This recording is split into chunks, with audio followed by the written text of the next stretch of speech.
Welcome to the Lifestyle Chase. This podcast features high performers who have found a way to live their best life while balancing their health, wellness, friends, and family. Proudly hosted by me, Chris Little. Without further ado, let's get started. Welcome to episode 10 of the Lifestyle Chase. Here today is the one, the only, Healthy Chelsea. It's Healthy Chelsea.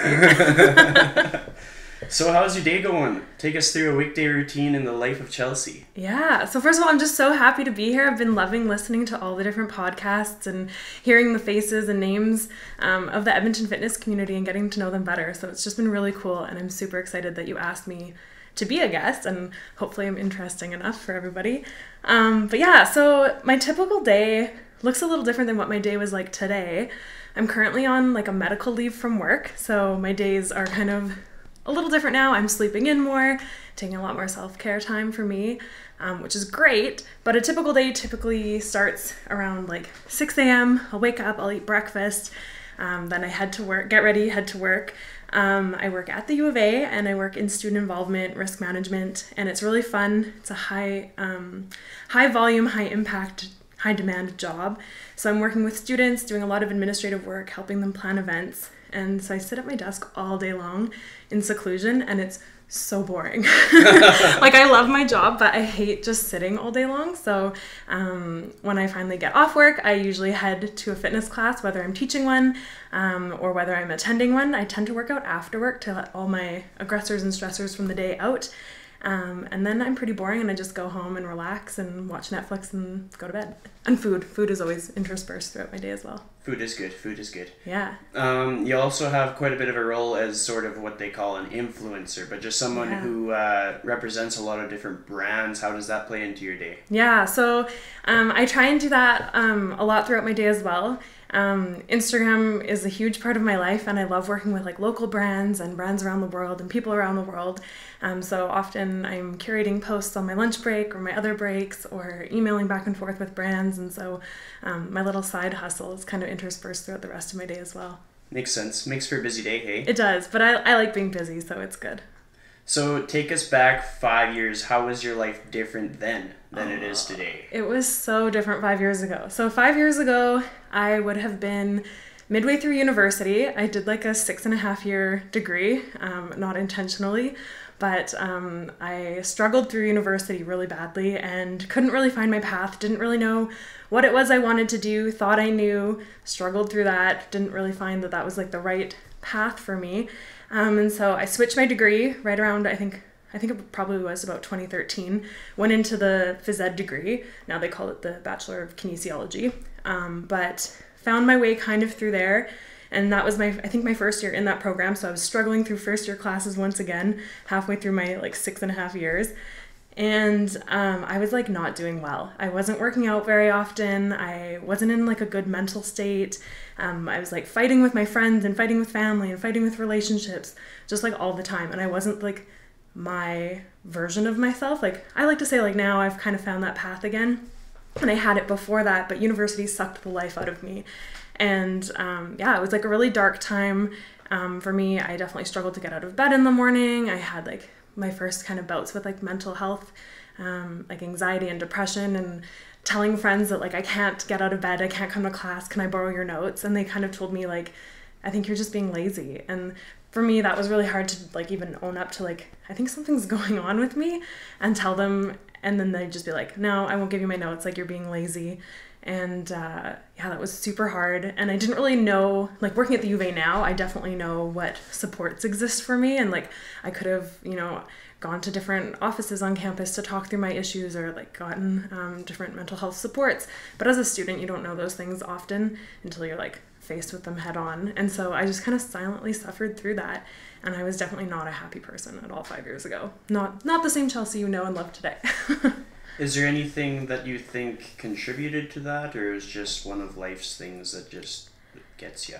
I think it honestly was feeling so lost. Like in high school, I was a really good student.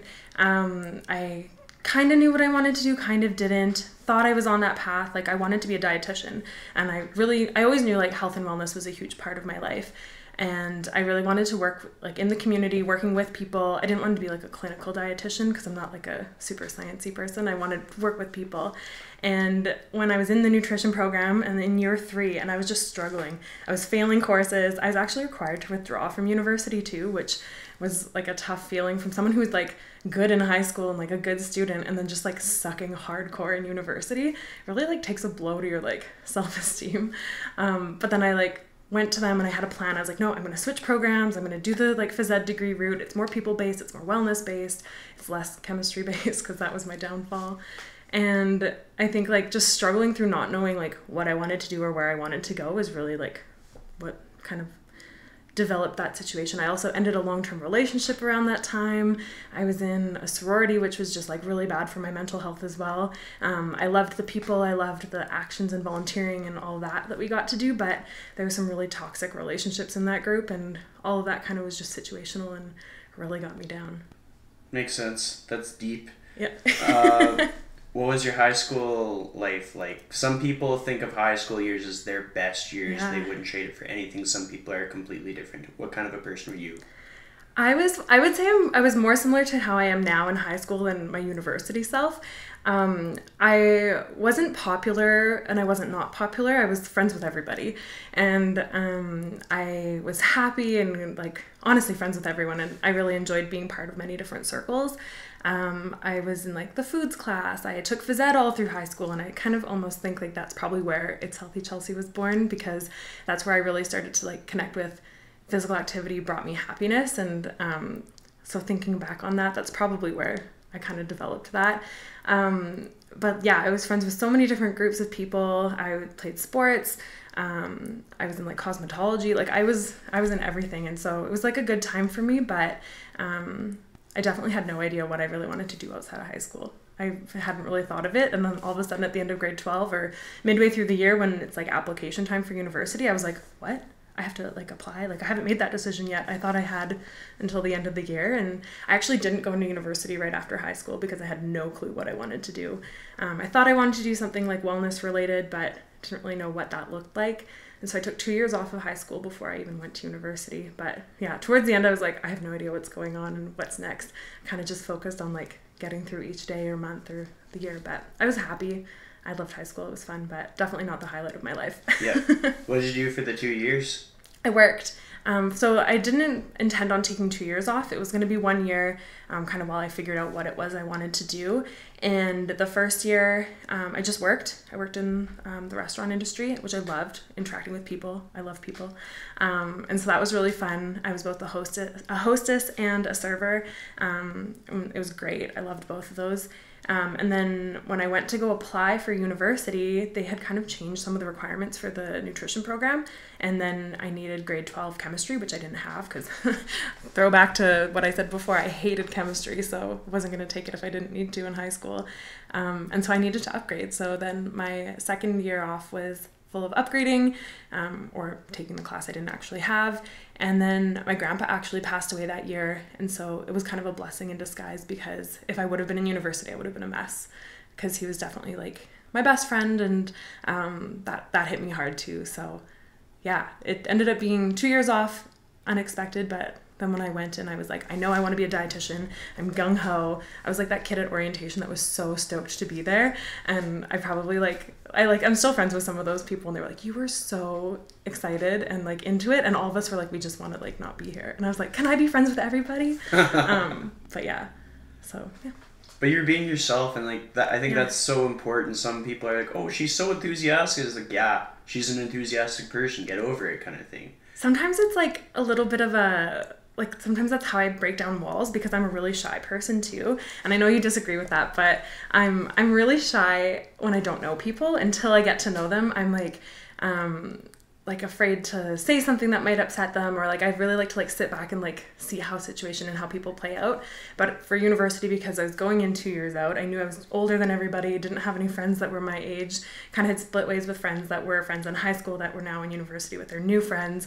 I was like, I need to just go in and go all in. So I was like, let's break down that like wall I have up, and just like, let's be friends with everybody and put that out there. If they like me, they like me, and if they don't, they don't. And I got like everybody's phone numbers and email addresses. We all like friended each other on Facebook. Like I broke down the barriers for everybody else too. That's awesome. Yeah. So you have a pretty big community around you on Instagram. When did that all start? Yeah, so Instagram is such a funny thing, and that's how we met. So I don't know who followed each other first, but I know, I know that that's how we became friends. But it was 2015, March 2015 at like 2 a.m. I created my Instagram page, and it was because I had followed a lot of online fitness accounts, whatever you want to call them, of people doing the similar workout program that I was kind of looking into. It was the Kayla Itsines Bikini Body Guide, BBG.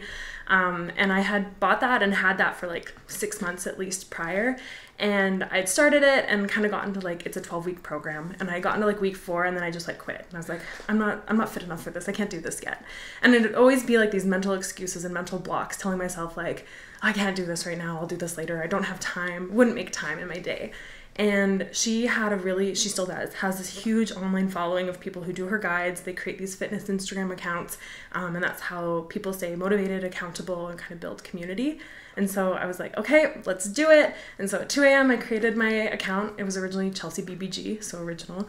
And I posted a picture of myself, like a before picture, cropped my head out because I wanted to be completely anonymous. Chelsea was like the only thing that was going to give it away. Didn't want to say where I lived, didn't want to give any like, I guess identifying features about me.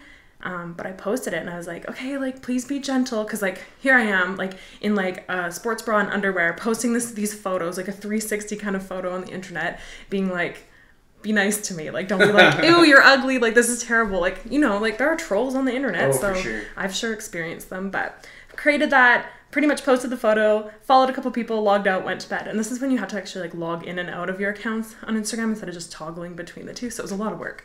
Forgot I made the page.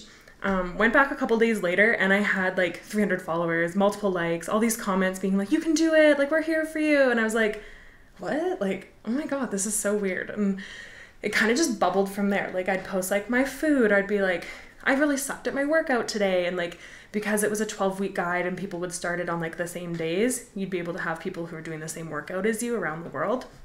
And so it kind of just started from there. And the more I put into it, the more I got out of it, which I thought was kind of cool because like the more I started sharing more information about myself, the more I connected with other people or more people connected with me.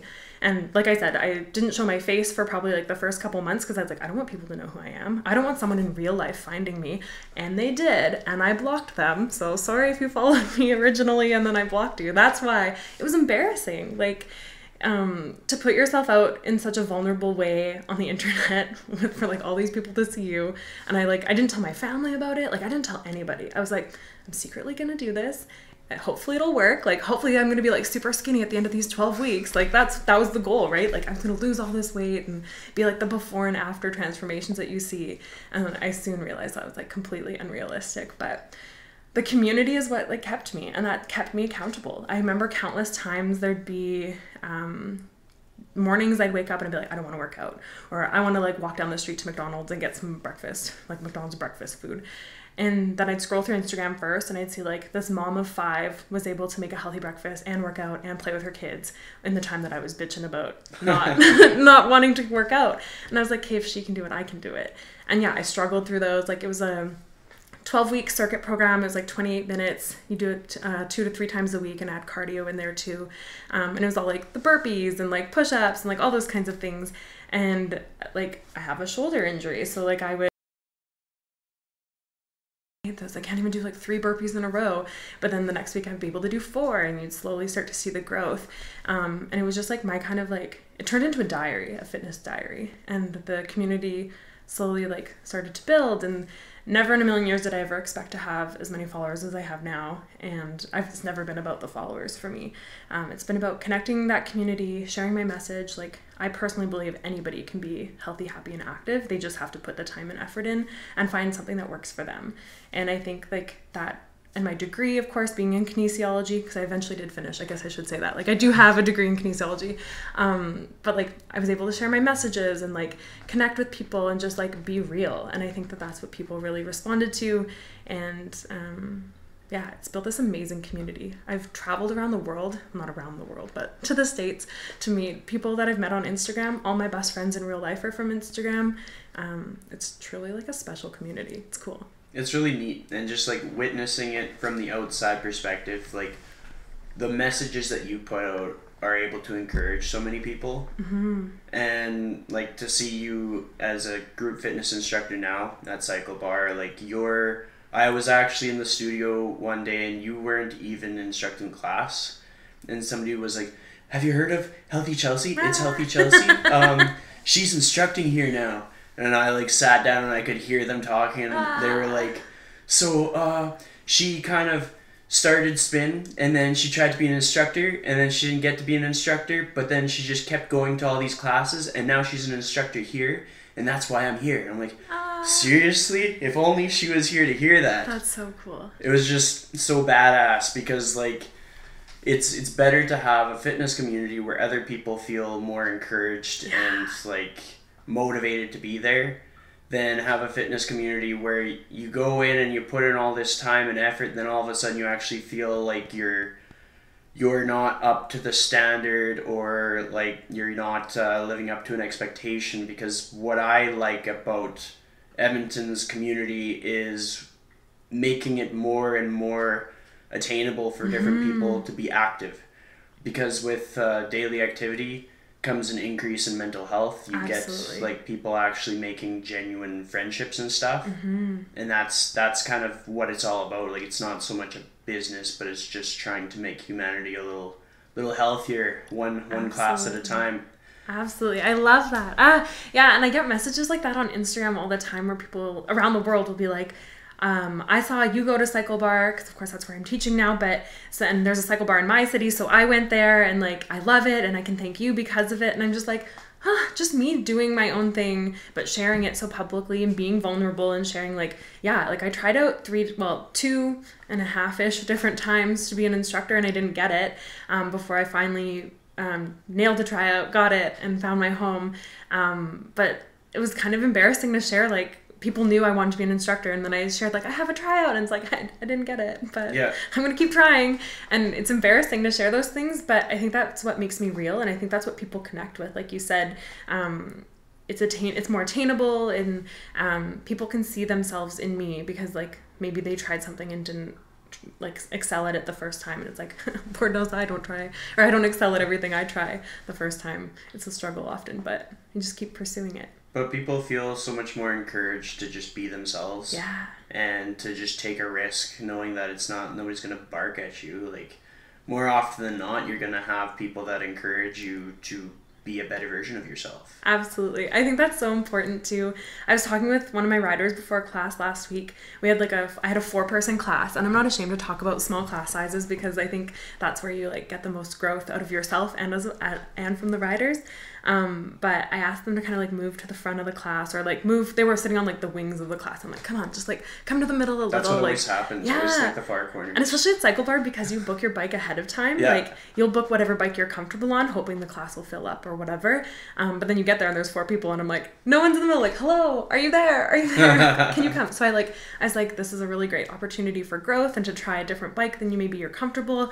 But like we're such a small like group, and I'm like certainly not going to judge you. Like you do your own thing, whatever bike you're on. And one of the girls was like, oh, I know you're not going to judge me. Like I actually feel super comfortable knowing that it's you. That's why I come to your classes. And right there, it just like hit me in the heart. I was like, this is why I wanted to be an instructor, because I think it's so important to feel comfortable and like feel safe with whoever your instructor is, and that's important to me. And something you're going to learn as you instruct more classes, and I say this from experience, like you don't know the impact that you have on these people. Like they won't show it, they won't say it.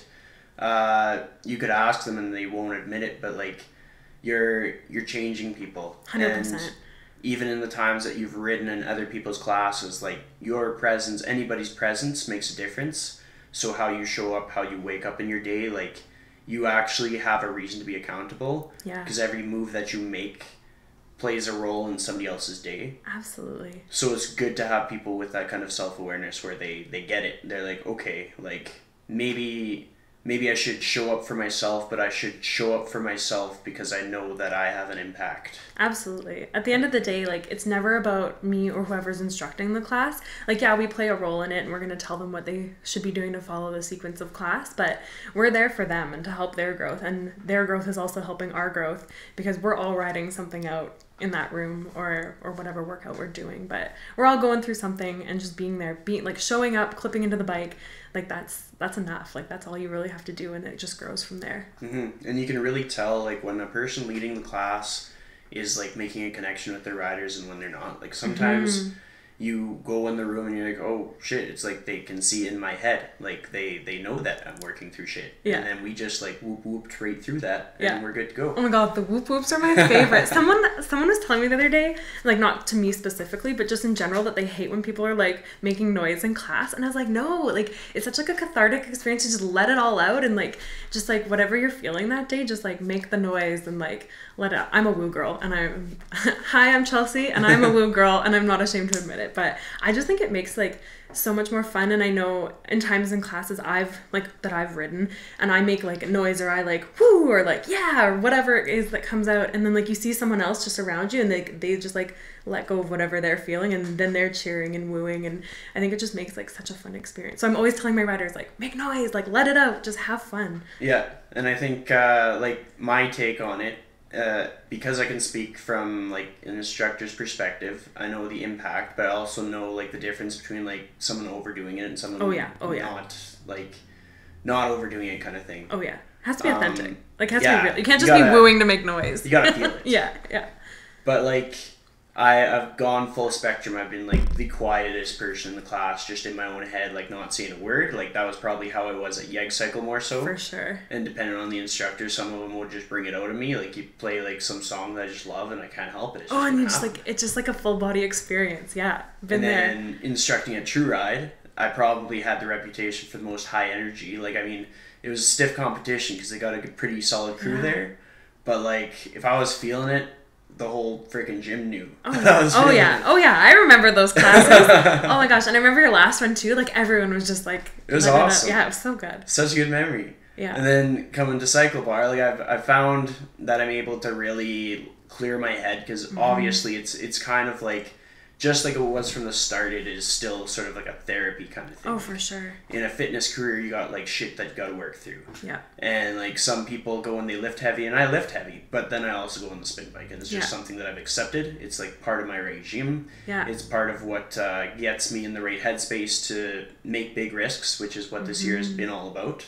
Yeah, this year's been huge for you. It's nuts. Huge. Like, huge. What the hell? It's so good though. But I've learned in that process that now that I'm aware of what kind of an impact I can have just as a rider, like, you're going to have people that are new to the experience, and they're going to feel like they're at the end of their limit, and the instructor's like, you have more, and they're like, no, I don't, and then some dude in the corner's like, woo! And they're like, oh, wait, yeah, I have more. Yeah. Or like the competitive people, like, there's been so many times, and I don't really care if people care what they place on the board, but I think it's exciting to see the whole class on the board when possible. Yeah. Because then if somebody is like a high performance person and they're not on the board, and they're just looking at like, they tend to look at like what the top watts are, and just try and peg theirs to be above and just hope for the best kind of thing. But when you're someone that's like really comfortable in that space, and you're competent, and you're athletic, having somebody else's name hover above and below and above and below and above yours really can bring out the best. Oh, it pushes you for sure. So if we get Cyclebar people listening to this, get your freaking name on the board. But I'm guilty. My name's not on the board. Get it on there. No, I hate it. I'm always, no matter what, I'm on the board. Like, I suck at the like Cyclebar like style ride, because I'm always like the last in class, and no matter, even if I'm on the board and I'm like giving her and I'm trying so hard and I'm just like not rising, and it like defeats me. So instead I just turn it off, and I just like, I want it to still be my therapy. So every once in a while I'll put my name on the board, but I find like most of the time I'm not, because I'm always dead last, and it's like sad to see my name dead last up there. It like, it pushes me hard, but like when I'm only moving from dead last to like slightly above dead last, class. It's like, okay, Chelsea, like, you're an instructor here, like, come on. So but you gotta take the other stance on that, because there's people who are encouraged to show up with their best shot when they see like how hard you're trying. That's true. And how willing to be vulnerable you are. That's true. There is the angle that we're just trying to find our flow state. We don't give a shit. We don't want our name on the board. We don't care. Yeah. But I like to think of like, how much of an impact can you have by showing people that you're really trying, and like, this is what it is. It's but true. You're here, you showed up, you woke up, you went there after work, whatever you did. Yeah. And it's powerful. Because like, I know if I go there dead set hell bent to win, like, there's lots of times when I won't. Like, there's simply people that are better. Absolutely. But I know that I'm going to try my damnedest. Yeah. And my name's going to be on the board, and they're going to see me just about die. And they're going to be like, well, he definitely did his best. I also like getting the email afterwards when I'm not on the board, because then like, I'll push myself and I'll be like, I freaking killed that class. Like, I got to be at the top. And then I'll like thinking like, I nailed, like, I was going as hard as I could. I like had that gear all the way up. Like, I was pushing myself harder than I've ever pushed. And then I get the email and I'm still not up there, but it's kind of like a surprise of like, where did I actually place? So I haven't actually ridden a class since I started being officially on the schedule. Like, the last classes I probably took were end of August, before I like had passed training, and that's just because I'm worried I'm gonna like blow my injury out if I like push myself too hard outside of the classes I'm teaching. So I'm still trying to find my balance, but maybe you've convinced me. I'll put my name up on the board next ride I do, which I think is coming up soon. But you should. Yeah. What is the most valuable lesson you've learned from any group fitness in the last 2 years? Oh, in the last 2 years specifically. Okay, that's actually probably when I started doing more group fitness. I would say one thing that has surprised me and I've learned is more like about myself in group fitness scenarios. So I used to always be afraid of group fitness classes, and I've done like a handful of them back when I was like in that like 2013 kind of time frame. I was doing Burlesque Boom through Dance Code Studio, and like, so I was like still working out, but I was like super shy, and I'd walk in and I'd do my thing and leave. And even when I started going to YEG Cycle, I would sit in the back row in the very corner bike, like right by the door, wouldn't talk to anybody. Like, I wanted in and out, like get my workout, get out. And it wasn't until one of the riders, who's now one of my good friends, Pauline, she came up to me and just like said hi, and I was like, hi, like, don't talk to me. Like, I was super shy and like super like weirded out about like someone talking to me, because I just wanted to get my workout done. And then she found me on Instagram somehow, which I'm now like open about my Instagram, obviously, because we're talking about it. But the first couple of years I was super awkward. Like, if someone would follow me, I'd block them, like I said. And then eventually I started to just kind of own my Instagram as like, it's helping me, it's helping other people, and like, let's not be ashamed of it anymore. And like, there's still times where I am kind of awkward about my Instagram, but now it's like everybody knows. Everyone calls me It's Healthy Chelsea. Like, that's just like who I am now, and that's fine. But when she found my Instagram, I was like, oh no, now YEG Cycle, which was such like my stress relief at the time, isn't like like I'm not anonymous there. Like, she can see me, she can talk to me, she found my account, she knows what I'm thinking. Like, I like had a mini panic again. But she made that into a community because she talked to me, and then I felt like, you know, everybody's just going through something at these group fitness studios. So what it's really taught me is that like, we're all going through the same thing. We're just in our own little worlds, and so it's until you break down those walls and build that community that it's not going to feel like a community to you either. And there's definitely times in group fitness scenarios where it's really awkward, and having an injury like I've talked about. I was checked into the boards in indoor soccer when I was like 12, and my whole upper body just kind of shifted and crunched, and I went to doctors at the time. They're like, you're a kid, you'll bounce back, here, do some stretches, and it didn't really help. And so for the longest time I lived with injury, and I was afraid of group fitness classes because you'd go to them and they'd be like, hey, we're doing these burpees, we're doing push-ups, and I'm like, I don't have the strength to do that. And it like, if I were to do it, my form would be off because like I was compensating for my injury. So then I'd like make it worse. And sometimes you didn't want to always tell the instructor that you were going through something, or sometimes you would tell them and they would like kind of laugh it off, or just be like, oh yeah, I'm injured too, whatever, just keep going. And those aren't good instructors because they're not taking into consideration the individual. And so then it made me feel like self-conscious to do group fitness. And I know like I experienced that with like Orange Theory. Until you find like the right trainer that's going to listen to you and want to like help you through your injury, they're just like, you're just a number to them. And so I definitely struggled with that through group fitness until I really found something that I liked that I could modify on my own and not feel intimidated, that I felt a community around. And those are like, that's why I love group fitness. Like that's really, it's kind of, I've been through a change of group fitness over the last 2 years. And now it's like a place I want to be. That's where my friends are. And that's like my stress release. So yeah. Totally. Life places us in a lot of situations that make it easy to doubt ourselves.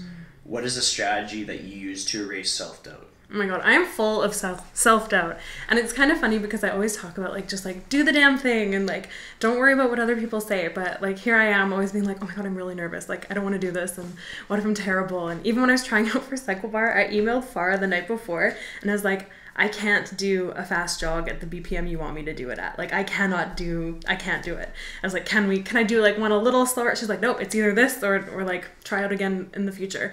And I was like, oh shit, like I got to do it then. So I was like, okay, let's do it. But like even I self-doubt all the time. And so one of my strategies and something I'm really trying hard to do always, and like, this is like an everyday kind of thing, but like just tell myself like, I can, and what's the worst if I try and I fail? Like, honestly, if you try something and you're not good at it, or you try and you fail, and like, what's failure? That's a whole nother topic of conversation. But like, what's the worst thing that's gonna happen? You're gonna like be vulnerable. You're gonna learn something about yourself in the process, and it's just gonna make you stronger at the end of the day. So I try to tell myself when I have self-doubt that like, try, give it at least one shot, and if you really hate it, never do it again, or like find something else to do. But yeah, self-doubt is a tricky one, and it's something I still like struggle with all the time, for sure. Do you ever visualize the whole situation, just imagine it all playing out exactly how you want? Yes and no. Like I always like to like see myself as like before my tryout and at Cyclebar, I went into the bathroom, took a selfie, and I was like, this is the last selfie I'm going to take before I nail my tryout. And on the other side of this, I'm going to be an instructor. And obviously like I didn't find out in that exact moment, but looking back, I was like, damn girl, like you had that self-confidence. Like I build myself up and tell myself I can. But I sometimes don't plan out all the way to kind of like the finish line of like if everything works out, because my whole life is an example of things that don't work out the way I expect them to, but I like how they've played out. So sometimes I see like or try to visualize it to the end, but it's usually like small steps. Like today I'm going to go nail my tryout. And today I'm going to go do this, or like I'm going to try and like be vulnerable and go to a new studio or a new class that I've never been to before, and I'll go by myself, and that's going to be great. And so like building myself up little bits at a time. Makes sense. So let's say you won the lottery and you were building a spin studio in a city that didn't already have 8 of them. What would it look like? What kind of community? What kind of instructors? So that would be so cool, I think. But I don't know if I'd like running the business side of a spin studio, because like I want to be in there with all the people and instructing. But I think what's really important to me in any group fitness studio, whether it's a spin studio or otherwise, is an inclusive community. And I think to foster an inclusive community, it's really about the people that you have. And so whether that's the people at the front desk, the instructors, the riders, or the community that come to the classes, I would really want to make sure that I'm surrounding myself and the community with good people. And I think part of that too is having a diverse group of people. My cousin and I went to a spin class over a year ago, and she is not like a very athletic person. She doesn't work out all the time, but she really wanted to come because she saw how much I loved spin. And afterwards she was like, you know, that instructor was really great, but I saw there was another instructor and I kind of want to take their class. And I was like, okay, like let's do that. She didn't say why, she just wasn't connecting to the other instructor. So we went and took this other instructor's class, and afterwards she's like, I felt so comfortable in this class, and like this I would 100% take this class again. And I was like, oh, why? She's like, because this instructor is not like a cookie cutter image of what a fitness instructor looks like. They were out of breath at parts of the time during the ride. They were human up there. I see myself in them. Like I look more physically like them. And she's like, that's important to me because I see myself, or I see my struggles, or I see whatever in them. And it really got me thinking about like why I wanted to be an instructor. And it was again because I feel like I have an injury, and like I talk about this all the time and it's so annoying, but like I always want to prove to people that like don't let that limit you, because it limited me for so many years, being like, oh sorry, I can't do that, like I have an injury, I can't lift that, I can't do push-ups, I can't, like yeah I can, I just have to find a way to do it or modify it or like make it work for me. So finding people in a group fitness setting who would emulate those kind of values as well, that like you don't have to look a certain way or you don't have to be the best in class. Like I want an inclusive, positive, enthusiastic environment. So that's what I would look for in like a studio that I would create. Definitely like positive people, because I'm a very positive person, and an inclusive environment. Yeah. And I think I'd want to make it like difficult but attainable. And so like every ability can kind of go to class. And I know we say that about studios now, that like anyone can go and do that, but sometimes I find that classes aren't super accessible for new riders, and so or new people, whatever group fitness it is. So I would really want to make sure that like there's either like beginner rides or like ways for people to like build up their level, because it certainly took me like 5 to 10 rides before I even knew what I was doing on a bike. I unclipped my first ride. I was like, they were pumping and I was dipping and I was offbeat. Like, it's a disaster. And as a new rider, that's so intimidating to not know what you're doing and getting in a room where everybody else has been doing it for longer than you. And so I'd really want to make sure that I'm breaking down any barriers and walls. And I think a lot of the studios in the city do really good jobs at those things, but an inclusive environment is definitely something that I would really want to make sure I have in my own studio. Sounds cool. That's awesome. Do you think you'd ever actually do that? Like, if you won the lottery, let's say you won the lottery, what would you do? Would you travel? Oh my gosh. I would definitely travel, because I have not traveled enough. And like, I've never really gone anywhere. I've been to Mexico and I've been to Jamaica and I'm going to Cuba in a couple weeks. But other than that, like, I haven't really been anywhere. So I want to the States. Okay, yeah, I've been to the States. So exciting. Woo. Yeah. I think I've been to like 8 states, which is like also exciting, I guess. But like, I really want to travel more, and I haven't dedicated enough. It hasn't been a priority to me. And so I would definitely travel if I won the lottery. But I've like never thought of opening a studio really, but I think it could be cool. Who knows? Talk to me in a couple years down the line when I win the lottery. Yeah, totally. So what is the toughest obstacle that you have ever had to overcome? I first have to say that I've lived like a pretty privileged life. Like I haven't had a lot of obstacles or hardships, thankfully. And I'm like very blessed in that sense, that like my life's been like honestly pretty great. But I think, and I've talked about it a little already, but like in university, like my first experience with like my mental health really taking a toll on me, and like that was the hardest thing I've ever had to deal with, because I'm a positive, happy, outgoing person, and that's just how I've always been. And then when I wasn't that way, I was like, something's wrong, but I didn't know what was wrong. There still is such a stigma around mental health, even though like even I was like too afraid to like take my break from work, because I was like, I don't want to go to them and be like, hello, my mental health is suffering right now. And like, it's so stupid. There's departments and units in my office that focus on mental health, yet I was still too like, I wasn't ashamed, but I just was like, oh no, I don't have mental health issues, because I don't deal with it 100% of the time. Mine is very situational, so I felt awkward being like, actually I need to like take care of that. But when I first experienced that, and I was like struggling at university, and my life was kind of like, I just felt like it was falling apart, and I felt like it was just like, it's like you're watching your life unfold, but you're not a part of it. That's what it felt like then. And really it just took like, I don't really know how I got out of that state. Like there wasn't like one moment. I didn't like go to therapy or anything. I probably should have. But again, I didn't see myself in that situation that like I felt like I needed it. And I think the hard part was just like, how am I going to get through this exam? Or how am I going to get through this school year? Or how am I going to get through this bad relationship? And it was like one thing after another. And I just kept like trying to chip away at it. And eventually it kind of, I guess like the negative stressors just kind of passed, because I've passed the class, and then I switched my program, and I ended a bad relationship and ended being in a sorority, and all I kind of just like moved those things out of my life. And then I was like happy again, or on my way up. But I'd say like that was probably like the toughest thing I ever had to go through.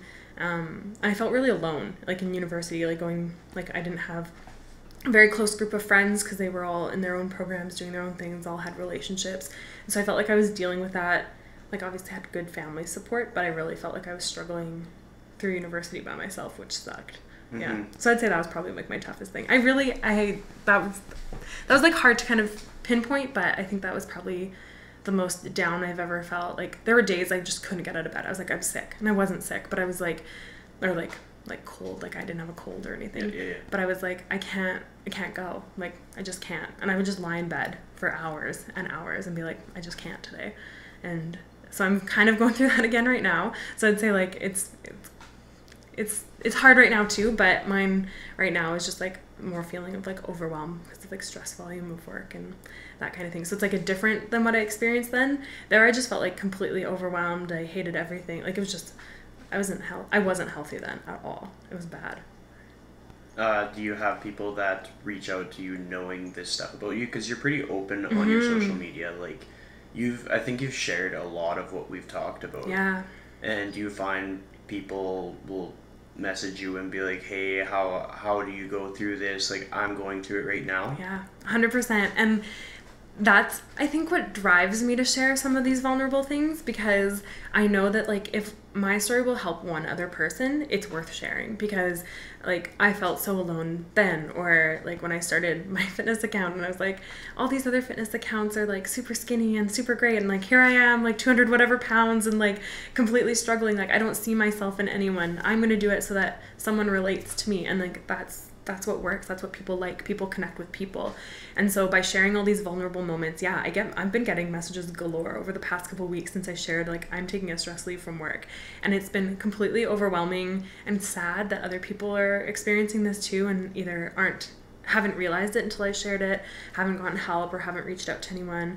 A couple people have messaged me saying like, you're the first person I'm telling, and like that's always so like heartwarming that people feel comfortable to talk to me about these things. But yeah, it's both like sad and like supportive that people are going through what I'm going through, and they're just very thankful that I'm sharing it so that we can have that conversation, because my DMs are always overflowing and I love the conversations that I'm having with people, but it's just sad to know that they're going through the same thing I'm going through.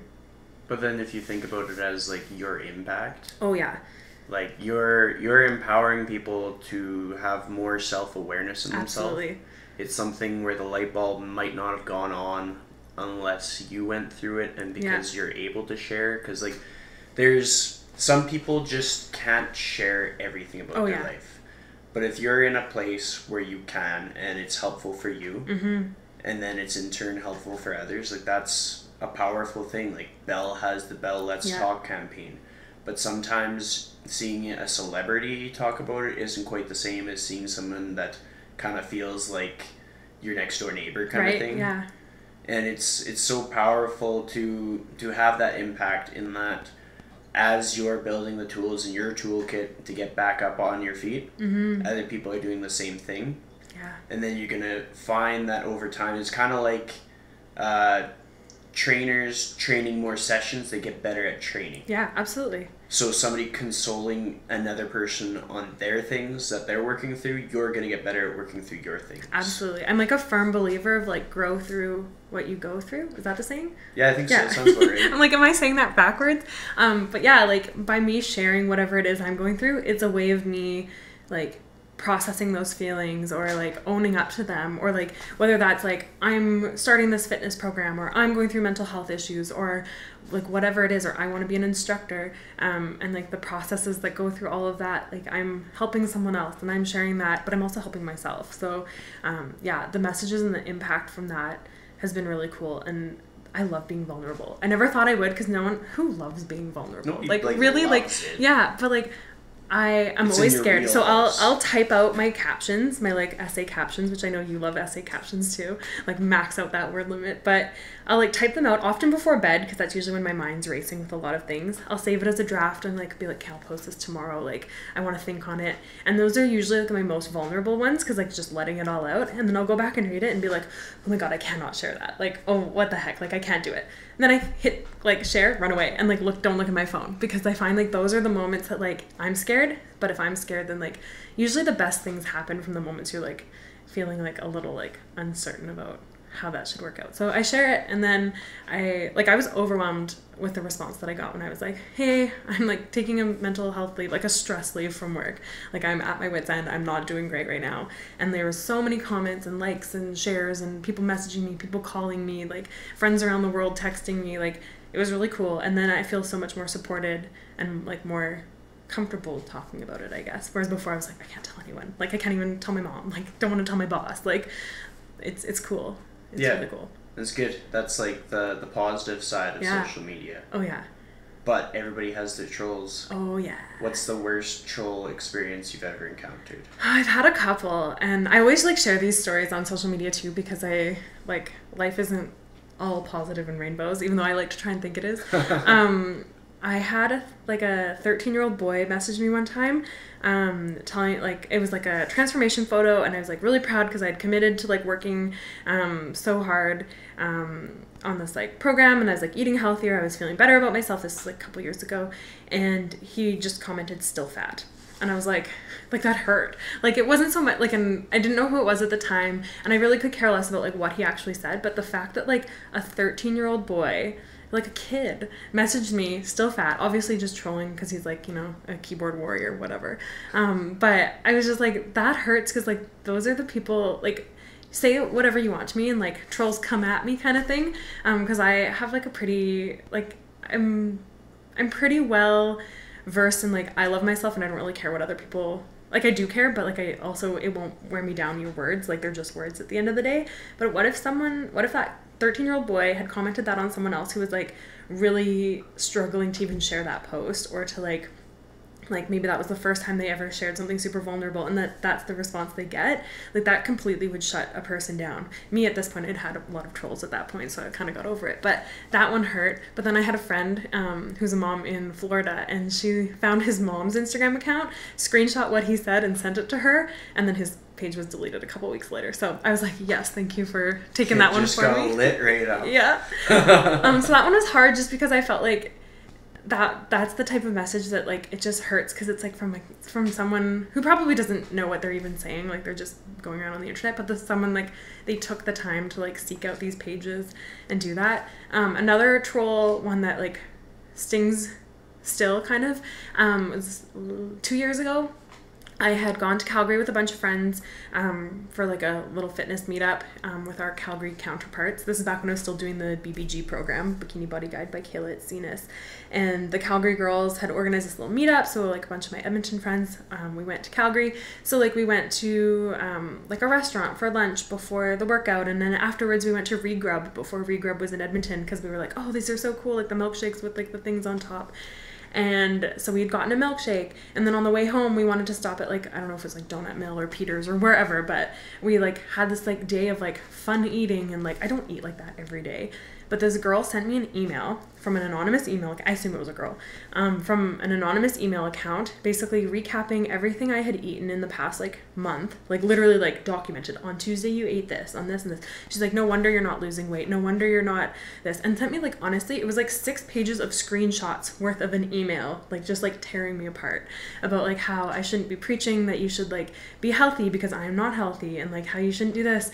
And I'm a firm believer in balance. Like, I think if I ate like that every day, that's probably not the healthiest way to live, and maybe I shouldn't be preaching that you should eat, you know, all these like high fat foods every single day. But also like, it was very obvious I went there for an event, and like we were having fun that one day. But yeah, she just like tore me apart.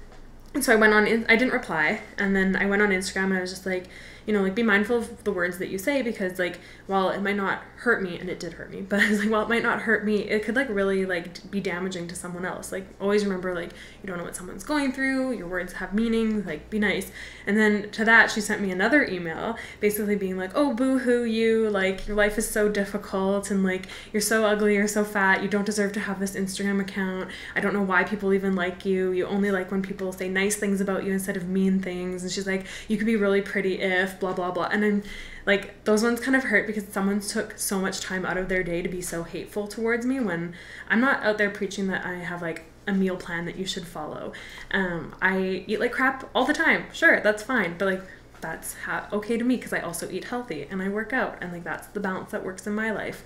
I never said like I'm counting macros, or like, obviously the goal I think for me is always to lose weight, because I have extra weight on me, but I'm also happy, so I don't really care about that. And unless I'm saying like, hi, I'm struggling to lose weight, I'm really eating like crap, someone help me, then I don't think people should be attacking me like that. So that one really hurt, because she sent me like all these hateful emails. She actually told me, because I said something back in my story about like, this is like bullying behavior or something. I didn't say that she was a bully, but I said like, these types of things can come off as like bullying behaviors.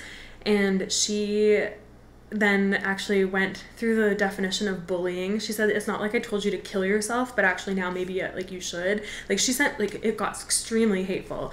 And then that still kind of like hurts to my soul, because it's like, why do you have so much hate for someone you don't even know? Or if it is maybe it is someone I know, they were anonymous anyways, but like, really? On the internet? Like, do you have to be a keyboard warrior?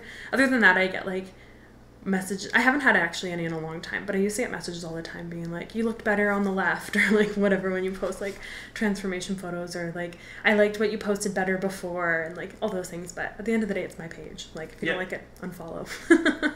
One thing to always go back to the point that everybody is like very self-interested. They're only going to take time to do something if there's some gain for themselves. And sometimes it's a long and roundabout way for them finding that, but that's why they're connected. So if anybody's ever like throwing shade and they like took all this time to notice, there's something incredibly impactful about what you're doing, that you're doing right. Yeah. So you need to keep doing it. Absolutely. And it's so good that it's triggered them that much. Yeah. Yeah, exactly. Like, they are at a place where they're hurting and they're taking it out on me. And like, while I don't say like, come at me, throw all your hate at me, but clearly they were processing something, and I was just a part of that process for them. But I never try to, like, I used to just like delete them and like not even pay it. Like, if there were comments, I would just delete them and not pay any attention to it.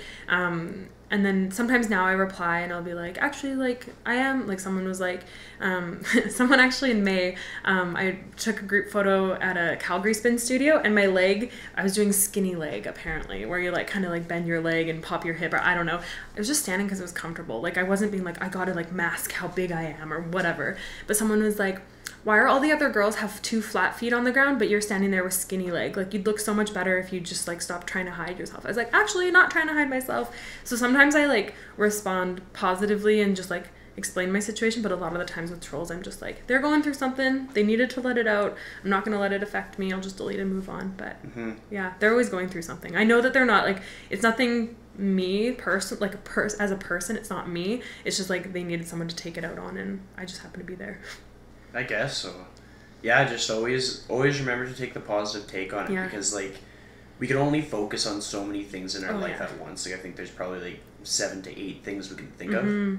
And so if you're thinking about all the little chirps and attacks that people are making on you, like, that's what gets us so in our head. Oh yeah. Where we talk ourselves down. I would have deleted my account years ago if I was so focused on that, because I have gotten probably hundreds of like mean messages and comments and a couple emails too. So like, I don't care. Such savages out there in the internet land. I think like, yeah, people are just, they're insecure with themselves or insecure with whatever they're going through in the moment. And I think when they see someone who's positive and happy with themselves, no matter their shape, size, whatever, I think sometimes that triggers them, because like, they're not in that same state themselves, and so then they want to just try and tear that person down. But I never try to take it too personally, but that one email, man, that was harsh. I deleted it. Like, I took the screenshot, sent it to my friend. My friend's like, don't let that bother you, delete it. And I deleted it, and I don't think of it often, but when I do, like, that one hurt, because someone took so much time. Like, there was so much like detail. They had clearly been like festering about it for weeks,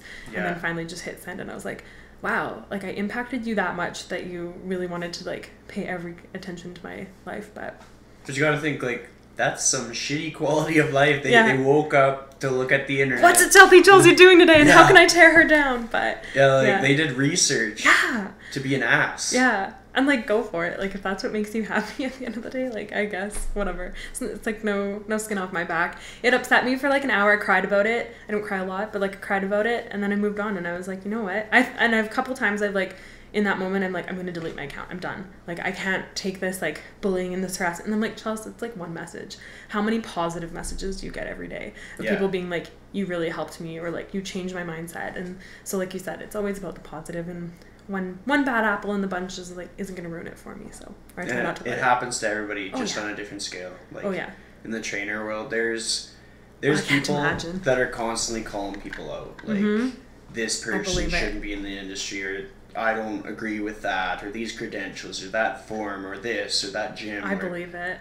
And yeah, it's just, you have to realize that, you know, you're doing things right. Like, and at the end of the day, it's good. like, what impact do you have on other people positively? Whether it's one person, whether it's 100 people, whatever. Like, if you can make an impact in one other person's day, you're doing your job. Especially as a trainer. Like, if you can help one person, that's enough. Yeah, exactly. It's great. Yeah. Like, trainers in the city that are making a go of it, like, they are making people's lives better. Yeah. And if those people's lives are sustainably better, then Yeah. you're winning. Absolutely. Like, as long as somebody's not just pumping out people with back problems, Yeah. like, that would suck. That would very much suck. But I haven't heard of anybody quite doing that, so No. we good. Yeah. Those situations weed themselves out, like, they only can mess it up really. And I think people, when they're trying to tear someone else down, like, they're going through something and they just want to take it out. But at the end of the day, they're not going to be able to do that forever. Like, people are either going to see into them and be like, you're not authentic, you're not genuine, like, either you're just trying to tear other people down, or they're just going to fizzle out because they can't maintain that negativity for so long. Yeah. Like, they're not, no one can be that negative all the time, so. I'm so tired from being an asshole. Yeah. Exactly. But yeah, like, I like that about people being themselves. Yeah. Because I've said it to a few people in the past. I've been like, look, like, that person's winning right now, but they're not being themselves. Yeah. And time after time, like, people in their life are going to realize this person is not being themselves. Mm-hmm. And if you are just yourself, your most authentic self, Yeah. everything that you do speaks to your heart kind of thing, then you can consistently maintain that, because you're not doing anything sure. different than usual. You're just being you. Yeah, and then you get really, really good at being you. Yeah. And that's like, I think that's something that both of us do. Mm-hmm. Like, we don't really care if everybody likes us. But I'm definitely not everybody's cup of tea, and Yeah. that's fine. Some Yeah, people like, like coffee. That's okay. There's people that think I'm a complete tool. And that's okay. Yeah. Because the people who are in my life, I care about them deeply. Mm-hmm. I look out for people. And I'm in Absolutely. an industry, hustling to be in an industry Heck yeah. where, like, I can make people better people. Absolutely. So I don't feel like I've wronged anyone, but no matter what you're doing, whether you're a doctor, whether you're, like, the greeter at Walmart where all you I have wanted to do be a is say Walmart greeter hi. as a kid. Like, that was, like, my goal. I was like, I can't wait till I'm old and I can be a Walmart greeter. You should honestly just, like... Quit do my it job and for- go do it right now. Do it for, like, 1 or 2 days this week. And just How let it fun would that all be? out. Just, like, get my own vest from, like, Value Village. Yeah. Like, don't even actually work there. Just, like, go and be like, hello, everybody. Welcome to Instagram Walmart. live the whole thing. There's a Walmart down the street from my house. How hilarious. Perfect. Just Okay, do it. coming soon. It's Healthy Chelsea as a Walmart greeter. Do it. They can't say no. You know the weird things that go on at Walmart? It's People true. of People of Walmart. Walmart, yes. Yeah. I'm gonna be on there. This girl really wants to be a Walmart greeter, but she's like not old enough. Because they're always like old people. But yeah, when I was a kid, I really wanted to be a Walmart greeter. Anyway, That's sorry to awesome. interrupt. I just had to share that. No, random. that's good. It made That's me good. laugh. We're being authentic here. Exactly. But it's just like, it doesn't matter. You could be the most positive person in the whole world, and you're gonna have people just Oh yeah. hating on it. Oh yeah. And you try and think about it, but you're wasting time if you Yeah. ever like Can't even come focus up to on the that. conclusion. The It's people like, that are in your life are the important ones, and like exactly. the ones that you make time for and make time for you. Like at the end of the day, that's all that matters. Who cares? And about the people living that a don't like life you? of gratitude where you Yeah. like take time to really think about the people who are playing these roles, the people who are making moves for you, kind of thing. Absolutely. Because sometimes we get in this state of mind where we're like, well, I don't have that, and I don't have this, and I wish I had that person's support or this or that. Yeah. But then you forget, well, oh, I actually there's quite a circle of people that are cheering me on, kind yeah. of thing, and Oh, yeah. like I'm getting back what I put out into the world. Mm-hmm. And that mindset of gratitude, like, I know it's like played out into the world over and over and over, but you can't do it enough. Like, Absolutely. it's very beneficial. You're gonna experience a lot of momentum from being thankful for the things that work out for you, Absolutely. and from being positive. Thinking about the city of Edmonton, is there anyone in the city that inspires you or that you look up to? That's a really good question. I think there are a lot of people that inspire me in different ways. Like, I don't like have any one person that I idolize, but I really think that, and we kind of just talked about this, but like when you surround yourself with people that are looking out for you and like they want the best of you, like and the best for you and from you, I think those are the important people to surround yourself with. And so I've done that both online and in person, I think, and like really being selective in the people that I give my time and energy to, and like of course like I only say yes when I actually really want to do something, which I know we've talked about before, but those are the kind of people, the ones that like when you want something from them, they're like yes, they're there, they're in your corner, and those are the people that like I admire in our city, and like there's so many that I can't even begin to name them all, but like right now, like Farah is just like such a badass, and she's probably gonna listen to this and be like, oh, Chelsea, but like she's really been in my corner lately, and like I'm so thankful for her. Like just even when I shared a little bit in our like Cyclebar group chat and for instructors, I was like, oh, actually, like I can take this class because I'm not going to be at work for the next little bit, and everyone was like, oh my god, like what's going on? I was like, don't want to talk about it right yet. Like it had just like, it was like the day I had literally given my note to work to be like, I'm taking a break, like I need a break, and so many emotions were happening, and she was just like, you know what, like take time that you need. But then the next day she like called me just to be like, you know what, like I'm here for you, and like it was just like little things like that, like those are so impactful, because like sometimes you forget that some people are so in your corner until like something happens and you're like, damn, like they are there for me. So Farah's like a huge one right now, but there are so many people that are just like hustling it out in the city, and like that inspire me, or that I admire.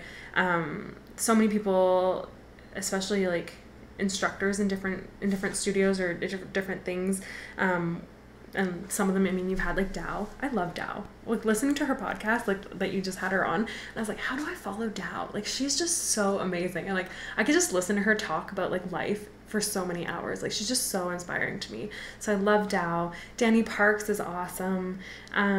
She's just so badass, and like I could watch her yoga videos like all day long on Instagram. Like she's so amazing. But there's so many cool people in our city that I don't even want to like just like narrow it down. I think like anyone that I spend time talking with or like interacting with, whether it's just, even if it's just on Instagram, like if I'm replying to your messages and giving you that time of day, like you're important to me and you've made an impact in my day. And I do try to reply to like everybody on Instagram, but sometimes it's just like, yes, this is the brand of socks I was wearing, because I get asked like the weirdest things. People are like, does that bathing suit come in pink? I'm like, I don't know, but every time you wear glasses. Oh my god, how annoying is that for someone who's like not like an influencer like I am? Like, not to say that you aren't, but like people who like ask me every day, being like, oh, what brand are your glasses? I'm like, literally guys, like I can't talk about this every day. Everybody else is gonna be so annoyed. But yeah, like if I'm spending time like having authentic conversations and getting to know you better and learning more about your life, just like you're learning about mine, like you're important to me. So I think there's so many people that influence me and impact me in so many different ways in our city and just like in general through Instagram. Yes, I think Edmonton's great for that, just in general. The community is so good. The Edmonton fitness community is just, well, the Edmonton community in general. I love Edmonton. I'm never leaving, I don't think. I always say, like, I used to always be like, I'm out of Edmonton. I don't know where I'm going, but I'm going to leave. And, like, I can't imagine not being in Edmonton. Like, I love the people here. Yeah. They're great. It's neat. Yeah. So now for some quick questions. Yeah. Pizza or tacos? This isn't quick. This is such a hard question. I love both. I'm gonna say pizza because that's what I'm feeling in my soul right now. But both are so versatile. That's what I love about them. But I'm gonna go with pizza. Sweet. Next one is Ferrari or Viper? I'm like not a car person. But if you had to choose one. Do I even know what a Viper looks like? I probably do, but I'm gonna go with Ferrari off the top of my head. That's fair. I can't picture a Viper in my head. I'm literally like, I have a 2007 Ford Focus. Like, I'm not a car person. Gets the job done. It does. Gets me to A to B. I love my little car. Her name's Betty. It's just cool to hear people's answers to those quick questions. Yeah. This is our last and final one. Sure. If you could give our listeners one piece of advice on how to authentically live their life to the fullest, what would it be? Just be your damn self every day. I like it. Be unapologetically you. Be congruent in your behaviors. Like walk the talk, or walk the walk and talk the talk. Like just be you. Don't be afraid of what anyone else says. Yeah, exactly. Perfect. Thanks for joining me today. Thanks so much for having me, Chris.